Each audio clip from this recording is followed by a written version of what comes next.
Hey guys, so this video was inspired by a question that I received on Facebook, which was, love your videos, not that it matters, but do you find African American men attractive? Have you ever been with one? Man, I am so gonna get into this. Give me a like while the intro plays.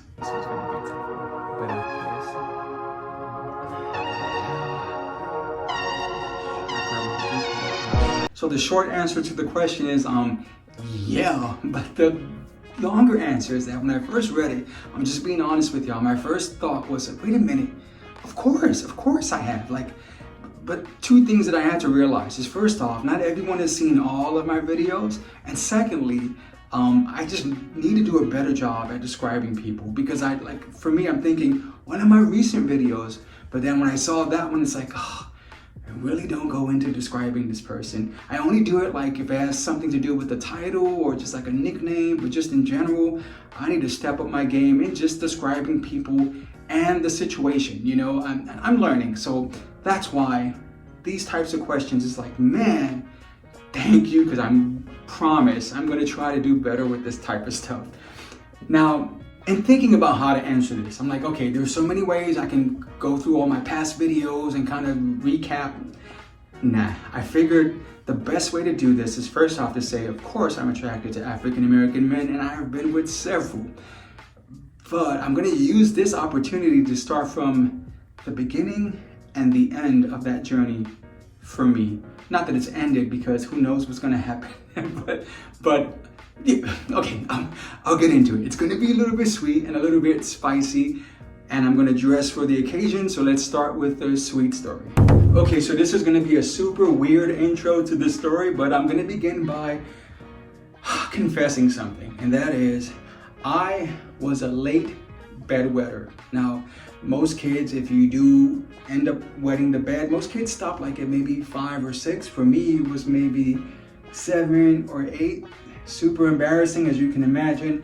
I would get spanked every time I wet the bed by my mom, which of course I was a mama's boy, so that didn't help. And now being older, I realized that most likely the reason why I was wetting the bed was because of issues that were going on with my parents. So yeah, it sucked all around. But I did learn how to do laundry at an early age, so that's something good, I guess. At this time, I think I'm maybe 8. And I make this friend at school, and we would call him Jeremy. Now, we're in the same class, we're the same age. He was African American, and he was my first friend, my first best friend. And what I remember about him, like, he had this caramel colored skin, but what I remember most is that his head was always shaved. I don't know why, but he always had a shaved head, and that he had, you know, I get comments on my smile often, but this dude, like, totally beat me. He had the biggest, whitest smile, and he was always smiling. And he was also very popular in school. He was one of those dudes, for whatever reason, he wanted to be my friend. And what helped was that we lived super close to each other. There was like this small city park that separated my building from his apartment building, and so we hung out all the time, after school, on the weekends, during summer recess. Like, he was my BFF. We ended up, like, our BFF-ness kind of grew. There were 2 other guys from school who kind of became friends with us as well. Now, one dude, I remember he was Puerto Rican like me, but very light-skinned. He had like blondish hair. The other dude was from Africa, Kenya, if I'm correct. Man, he was just like the nicest dude. And I'm gonna give him a name because he plays a role in this story. We will call him Bana. So the 4 of us were friends, but again, me and Jeremy, BFF, hanging out all the time. Now, I mentioned him in another one of my videos because his family, even though it was just a mom and his sister, but to me, they were like the Cosby Family, which was my favorite show at the time, but so much love, so much, like, I don't know, it was just peace. Every time I was over there and we would go home after school, we would go over to his place, and the mom would say, hey, how was school today? Are you hungry? Do you need help with your homework? And none of that shoot was happening over at my place. So I just loved watching that dynamic. Okay, not gonna get emotional. at least not yet. But this one day I go over there, as I often did, and his mom says, I think he's, Bana came over, I think they're playing ball out back. I said, okay, so I go out to the backyard, I don't see him there, and I mentioned this before, but New York City kids, we would hang out on the roof sometimes, so I'm thinking he's probably on the roof. So I make my way up to the roof of the building, and I open the door. Now, as it's opening, and it kind of, in my memory, it's like a movie scene where the door is slowly opening, and I look, and I see Jeremy and Bana kissing. Now I'm frozen just watching this, but then the door like hits the side of the building, so it makes a noise, and they both look at me, and I didn't know what to do, so I just turn around and go down the stairs. So now I'm walking through the park, heading back towards my apartment, and I hear Jeremy's like calling me, Mikey, Mikey. So he catches up to me, and I don't even know how this happened, but it's like we were almost fighting. Like we were both mad at each other for whatever reason. And he's pushing me and I'm pushing him and we're pushing each other ahead and just taking swings and everything. And then finally I just said something like, you're not my friend, don't ever talk to me again. And I just take off running through the park. So that was that. Now here I was, oh gosh. One of the most important things I forgot to mention early, which is the weird intro of me peeing in the bed, why that was important, is that the moment I started hanging out with Jeremy, I stopped peeing in the bed. I stopped, like I was still a mama's boy, but being attached to her hip, I stopped doing that too. It's like, I don't know, I was thinking about myself and having fun and being a kid for once, and so because of that, all that stuff faded away. But now I'm in this situation to where it's like, oh crap, I lost my BFF. And then Bana, probably, what's gonna happen there. And then so I just exiled myself from that little group and just kept to myself. This was during summertime, by the way, so there was no school. And now I'm sure my mom was thrilled to have some little 8-year-old hanging out with her again. Yeah, not really, but I did. Of course, I leached back onto my mom. And so every time we went over to her friend's house, which was across the street, I would tag along. And no, she wasn't happy with that. Because one day, as we're walking towards her friend's house, here's Jeremy and his sister. Jeremy called, hey Mikey, we're gonna have a picnic in the park. Do you wanna join us? And my mom was like, no, please go. And so, like she didn't even, because I'm like, mommy, no. And she's like, go. And so I ended up going into the park with Jeremy and his sister, and still remember it, man. We do have this, they had like the rubber mats on the ground and lays out the blanket, and we're having this picnic, and it was ham and cheese sandwiches and orange juice. Like I still remember it to this day. So after we eat, and I remember the sandwiches being cut like in triangles. That's how vivid this memory is for me. So afterwards, his sister, she takes off, she's playing in the swings or something like that, and now it's he and I, and he's like, so are you still mad at me? And this is when, man, I felt like the blood is just racing through my veins. I could feel my head getting hot. What I realize now that I didn't back then is that that was my first taste of jealousy. And I went off on Jeremy. And I was like, what? What were you doing? What were you doing with Bana? Like, what was that? And he's like, we're just playing around. Like, it's not a big deal. It's just fun. And what I said to him, and I realized in that moment was like, I'm your best friend. Like, if you're gonna do that with anyone, it should be with me. Like, why are you doing it with Bana? I was completely jealous as F. First time, which is why that memory always stays with me, because I felt it, like, man, I felt it. And he's like, well, I didn't think you would want to do something like that. I'm like, well, yeah, but you should ask me because I'm your best friend. And he goes, well, do you want me to kiss you? And I'm like, yeah. He's like, okay. But he kisses me. And like, we're young, we're 8 years old. It's innocent. Like, it's not, maybe 9 at the time. I don't know at this point, but it's very innocent, not sexual. I didn't know I was gay. I don't think he, well, whether he is or not, okay, that's later on. But it wasn't about that. It wasn't about sexuality, at least not for me. It was more about connection and what you did for me. What he did for me, which he didn't know, of course, but he did so much for me. And I'm thinking, if you're thinking about this, let me do that for you. And the fact that he chose someone else, that's what freaking pissed me off. I can't even talk right now. I'm so mad thinking about it. But things were cool after that. Like, we hung out. I was friends with the four of us. We're still friends, but Jeremy, we were back to being BFFs, and we would play around with each other. Like, not anything past that. Again, it wasn't about that. But we would experiment with closeness with each other. And so when I'm asked the question, am I attracted to African American men? I think of him because shortly after that, 10 or so, is when I'm starting to think, okay, I think I'm having this thing, the same sex. The root of that was him. The men that I found attractive, even though it's expanded, you know, I'm an international lover of all cuisines, but back in the day, the beginnings of my attraction were with Jeremy and the other African American and Puerto Rican guys who lived in my neighborhood. Like, that's the beginnings. That's the seedlings of all of my gayness comes from that. So that's why it's like, not only am I attracted to African American men, they were there for me from the get-go.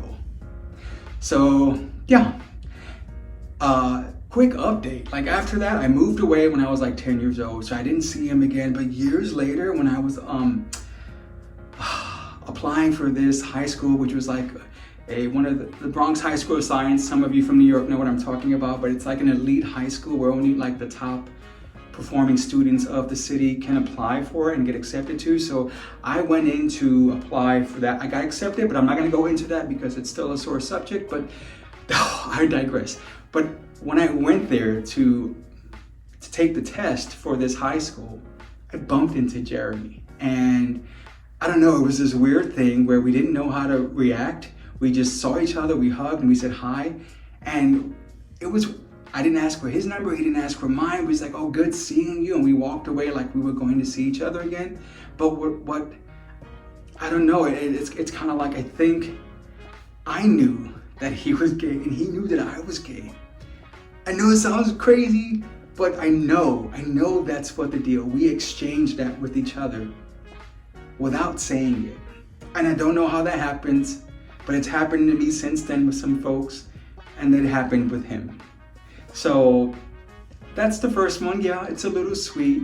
Jeremy, I made up your name, but your real name kind of sounds close to Jeremy. So if you're you, then you know I'm talking about you. And so I hope that I had the same impact on you that you had on me. And thank you for that.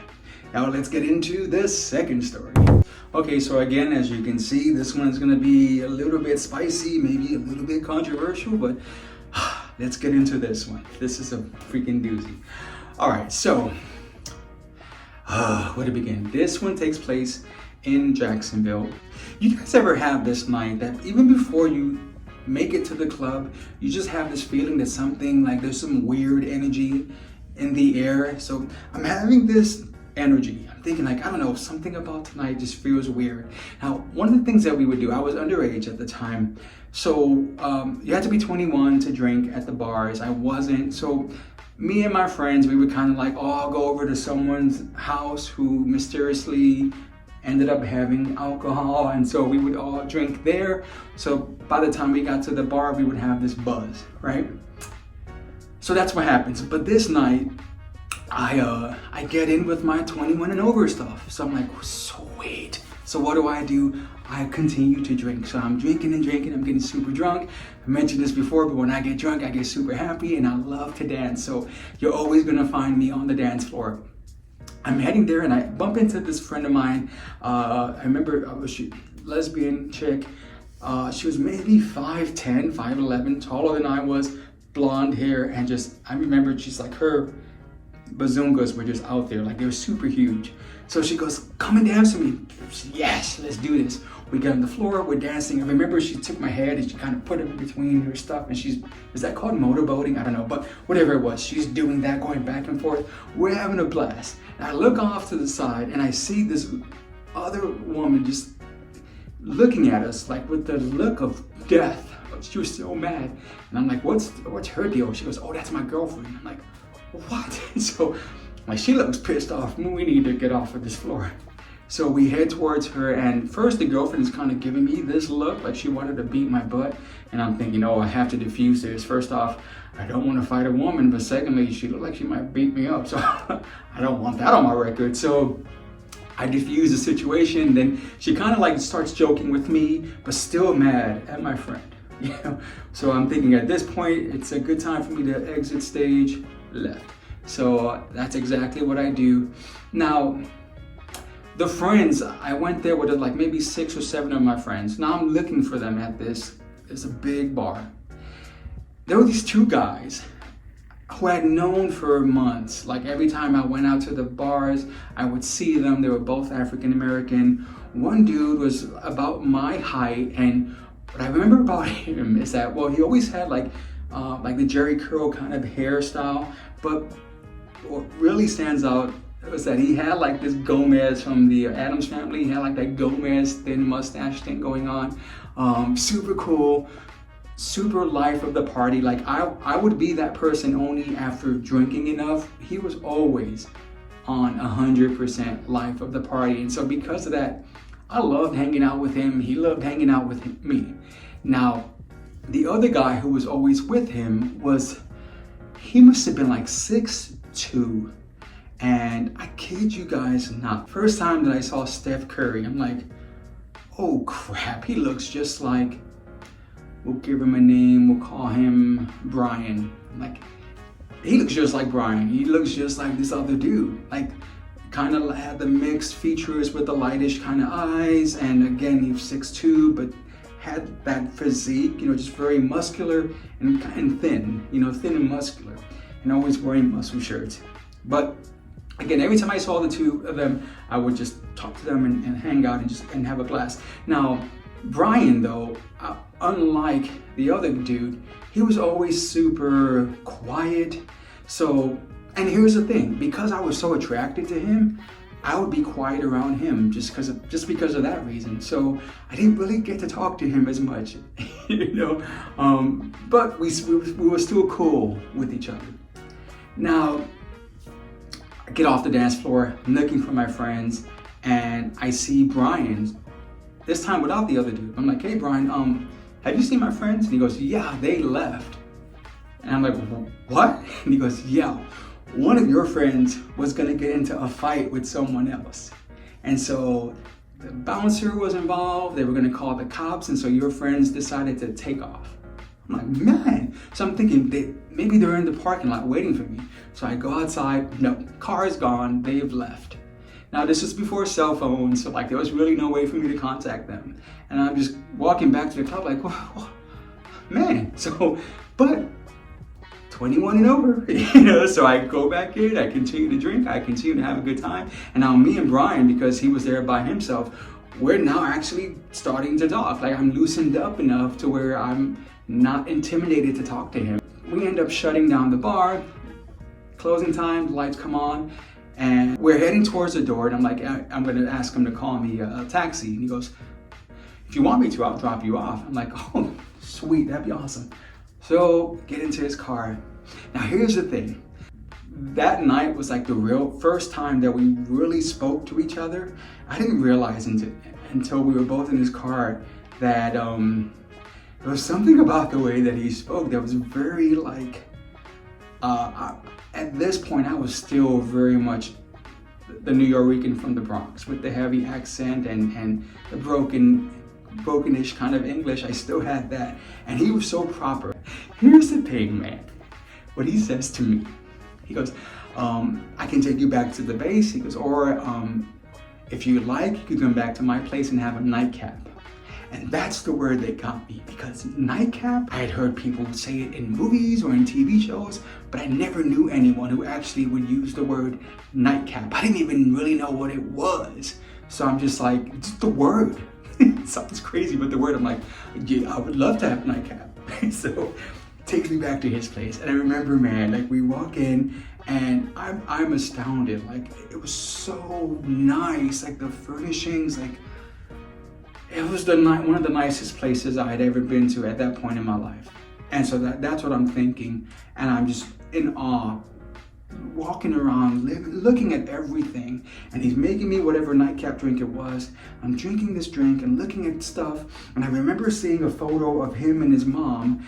And his mom looked just like my mom. So I mentioned that. And we're just having this conversation. And at one point,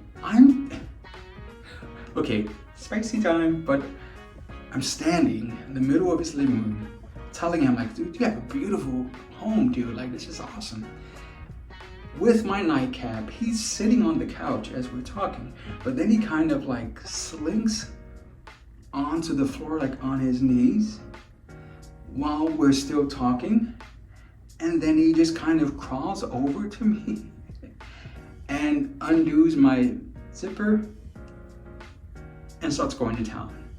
So we kind of move it to the bedroom.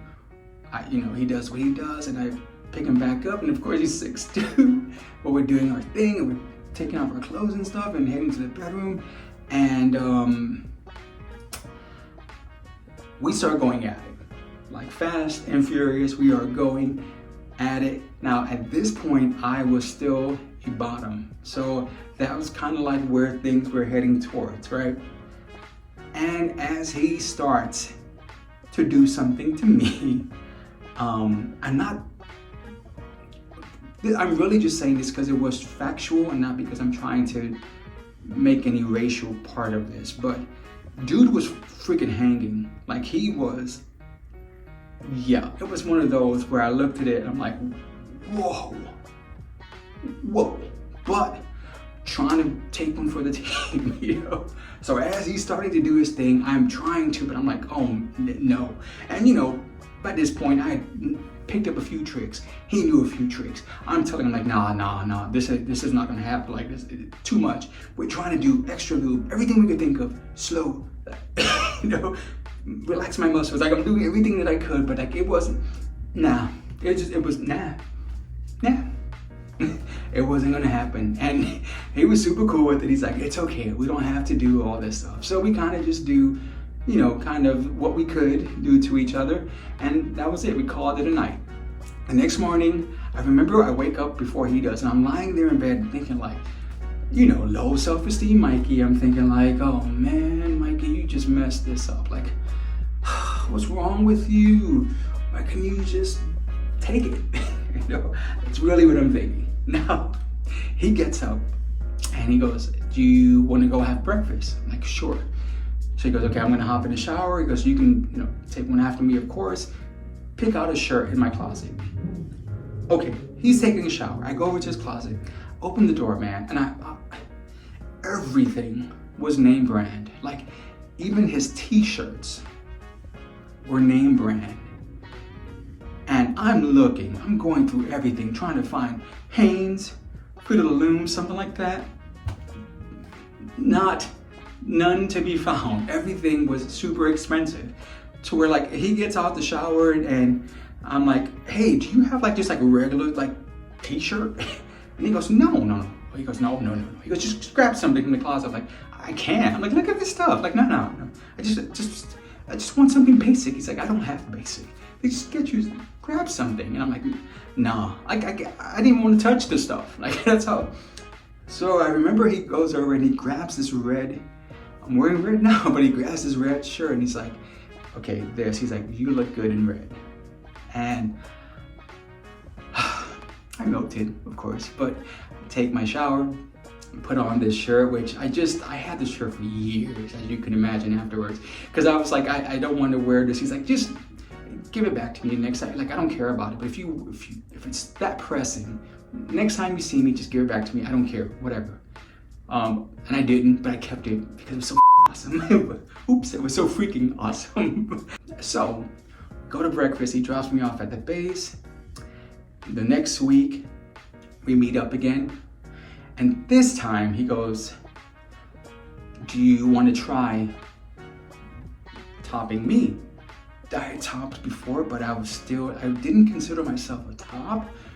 But I'm like, who says no to this dude? You know, like I wanted to do it. So I'm like, yeah, sure, like we'll give it a go. I start doing my thing. He's enjoying it. And then this is like maybe the little controversial part. I'm not gonna say the exact words, but at a certain point, I don't even know why he did this, but he ends up doing like race play kind of, he says something that was race play. I'm not gonna say it.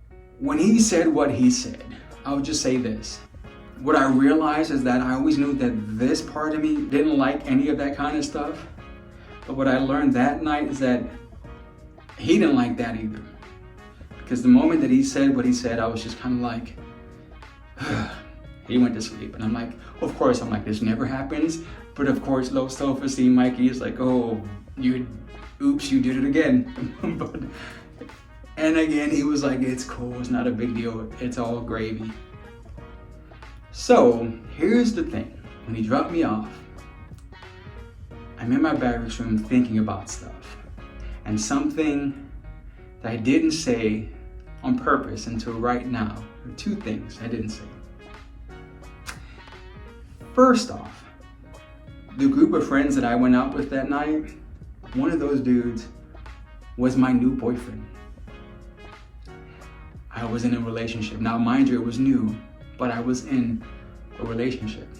The second thing I didn't mention is that other dude with the Gomez mustache was Brian's boyfriend. So yeah, we were both cheating on our boyfriends with each other. I don't know, it was a combination of the race play thing that had happened and then me thinking about both of us being in relationships where it was a moment where I'm thinking like, this is not good. Like I don't like this at all. Mikey, nah, I don't like this at all. This is not you, or it shouldn't be you if it is you. So I didn't even know how to face his boyfriend. Forget about mine, because at that point I knew that I was gonna end that, and I did quickly after that. But then even with his boyfriend, we'd been so cool, I didn't know how to approach him. Thinking about what happens the next time that I see him.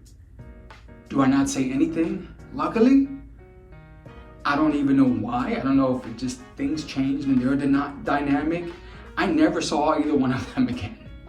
Like, he tried to call me after that. I never called him back. I think he kind of picked up on that I was kind of like, that wasn't gonna happen. And then just like that, I never saw either one of them. So I don't know whatever happened. But yeah, shortly after that, just things changed as far as like I got into a serious relationship. And so like, it wasn't about me hooking up and one night stands. I kind of slowed down for a moment.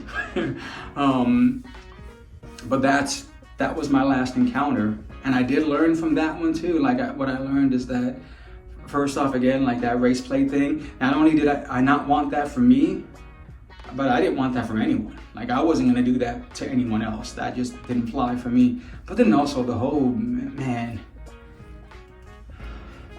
there's something about me, both of us cheating, just seemed even like dirtier than normal for me. And I didn't want any of that stuff. So yeah, those are my two stories. Again, one's nice and sweet, the other's a little funky and spicy, but that's life, right? But I could go through these experiences with the Asian guys I've been with, the Caucasian guys, the Hispanic guys. Like I'm making myself sound. I'm just gonna end this right here and say like would be great, subscribe would be even better, but most importantly, comment, and whatever you want to tell me about this, I'd love to read it. Bye.